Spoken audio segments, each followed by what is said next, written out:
the back of my John Deere, I need to take my SCV valves off so that I can rebuild the valving on the inside because the check valving is not working anymore.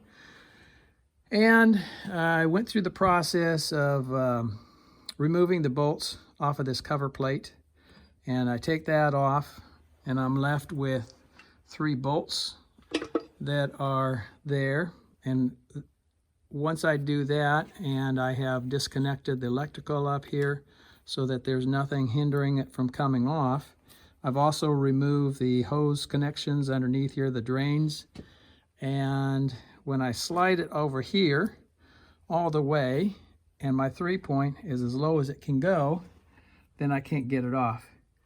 The arm is in the way. So what I discovered I could do is that there are 3 bolts, and one of them looks like this.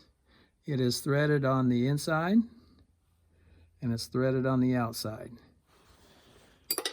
So what I've decided to do is to take out 2 of those 3. I'm going to take out the 2 lower ones here, and then I can take and I can rotate it on the upper one and then remove it from there. Now the challenge is to be able to take these things out without damaging the threads. First thing I did with the first one is I opened this up and I got in here and I used vice grips and I began to turn that, and it wasn't very hard, it wasn't stuck. Turn that so that I could remove it out, and I removed that one there.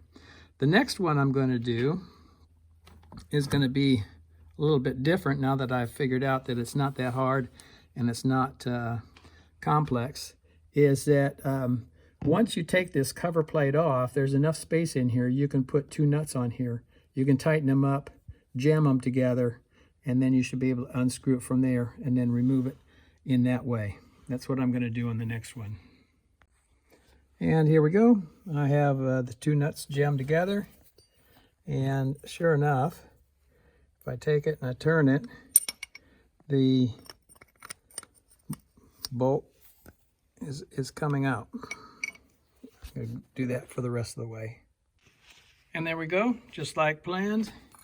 This is the bolt. Came out from down here. I had to wiggle them around a little bit. I was able to pull it out, and then I had to move both units in order to get them to move enough in order to clear this arm.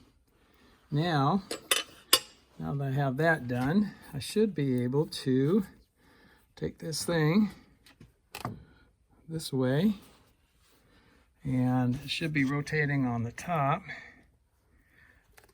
bolt. I'll try to do this with one hand, and voila, there we go. That's the way you take it off. Okay.